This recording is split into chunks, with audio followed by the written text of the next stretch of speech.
Every year, over 250,000 murder cases remain unsolved around the world. Some of these are the work of serial killers, shadowy figures who move silently through society, striking and vanishing without a trace. But what if one of those shadows was finally brought into the light? What if the man who haunted Long Island for over a decade, leaving a trail of bodies along the beach, was now behind bars? Tonight on Crimebot Chronicles, we're going deep into one of the most chilling serial murder cases in modern American history, the Gilgo Beach killings. For years, the case has remained a dark enigma, terrifying in scope, paralyzed by dead ends. But now there's a name, a face, a man in custody. Is this finally justice, or just another twist in a story soaked in mystery? Turn off the lights. Lock your doors. This one is going to stay with you. Our story begins not with a murder, but a desperate call for help. May 1st, 2010. Shannan Gilbert, a 24-year-old sex worker from New Jersey, places a chilling 911 call while visiting a client in Oak Beach, a private, gated community near Gilgo Beach. In the recording, Shannan is audibly terrified. She repeats again and again, "They're trying to kill me." The call lasts over 20 minutes. Then, silence. Shannan runs into the darkness. She disappears. When police begin searching the area 7 months later, they aren't expecting what they find. Instead of one missing woman, they uncover a mass grave.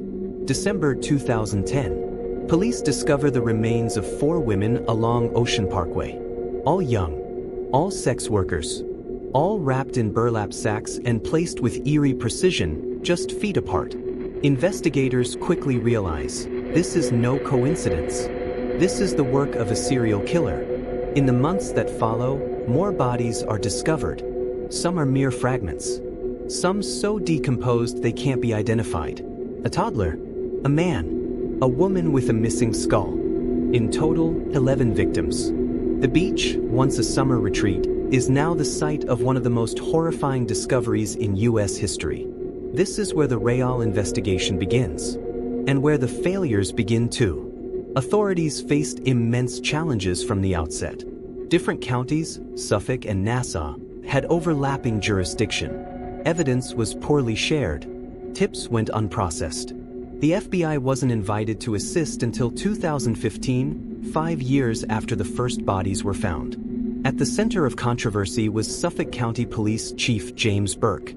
Burke famously refused FBI involvement. Later, he would be convicted of beating a suspect and orchestrating a cover-up. The public began to wonder, was he hiding more than corruption? The families of the victims were devastated, not just by loss, but by indifference. The first 4 identified victims, Melissa Barthelemy, Megan Waterman, Amber Lynn Costello, and Maureen Brainerd Barnes, had all worked as escorts. Their lives were painted by media as high risk, but they were also daughters, sisters, friends, human. Melissa Barthelemy disappeared in 2009. Days after she vanished, her sister received taunting calls from Melissa's phone. The male voice on the other end was cold, mocking. He described Melissa's death. He cursed. He knew things only the killer could know. Megan Waterman was last seen at a Holiday Inn in Hauppauge in 2010. She had a young daughter. Amber Lynn Costello was taken from her home in Babylon, New York, after a fake client lured her out.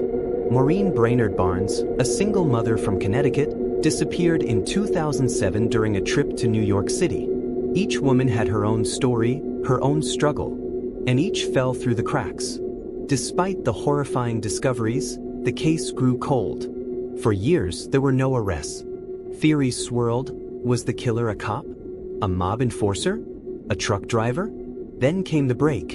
In 2022, the Gilgo Beach Homicide Investigation Task Force was formed, composed of Suffolk County Police, New York State Police, the FBI, and local prosecutors. With fresh eyes and advanced tools, they reviewed everything: phone data, old DNA samples, burner phones, and the placement of the bodies.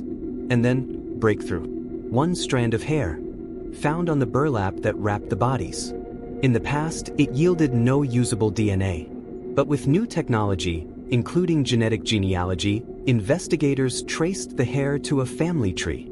From there, they zeroed in on one man, Rex Heuermann, a 59-year-old architect from Massapequa Park, just 18 miles from Gilgo Beach. Married, 2 children. Seemingly ordinary, but his search history wasn't. How to dispose of a 115-pound woman. Why cops haven't caught the Long Island serial killer. Do serial killers have emotions? Investigators discovered a cache of burner phones, firearms, and internet searches that matched the timeline of the murders. GPS records placed him near the victim's last known locations. Phone pings correlated with burner phones used to contact the victims. Heuermann's DNA matched the hair found on one of the victims, Amber Lynn Costello. He was arrested in July 2023 and charged with the murders of 3 women, Melissa Barthelemy, Megan Waterman, and Amber Costello. He remains the prime suspect in a 4th murder, Maureen Brainerd Barnes. But could he be responsible for more? The other bodies found along Gilgo Beach showed variations.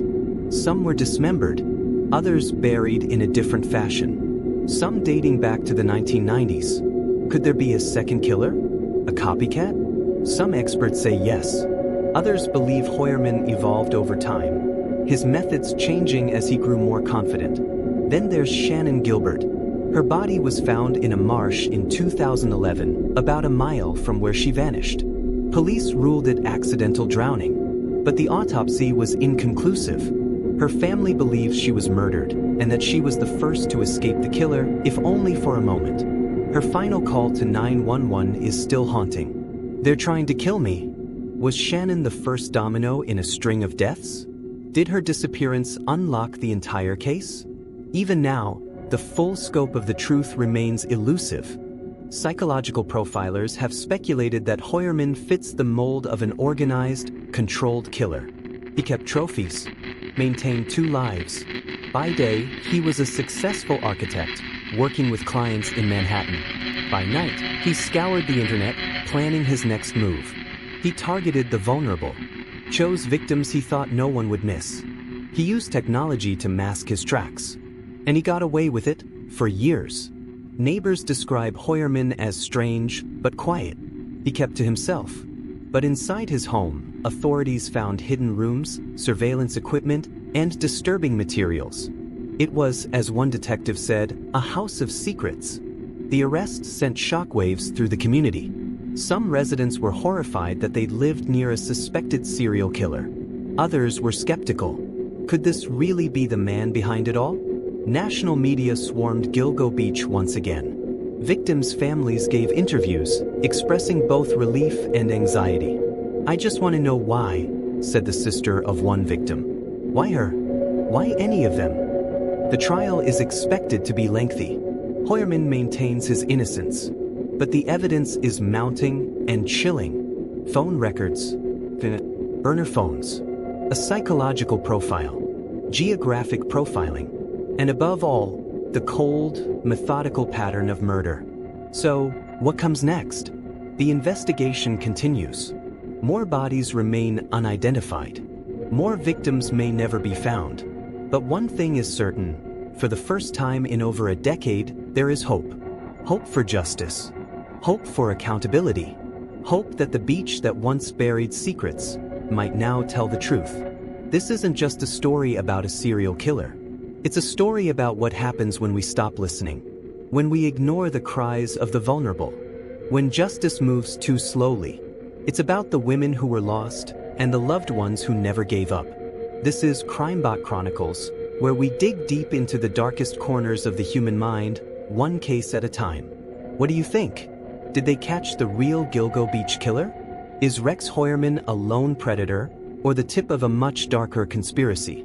Drop your theories in the comments below. I read every single one. And if you want more in-depth investigations like this, don't forget to like, share, and subscribe to Crimebot Chronicles. We cover real cases, real fear, real consequences. Until next time, stay alert, stay aware, and remember, sometimes the monsters don't hide under your bed. They park next door. This is Crimebot Chronicles.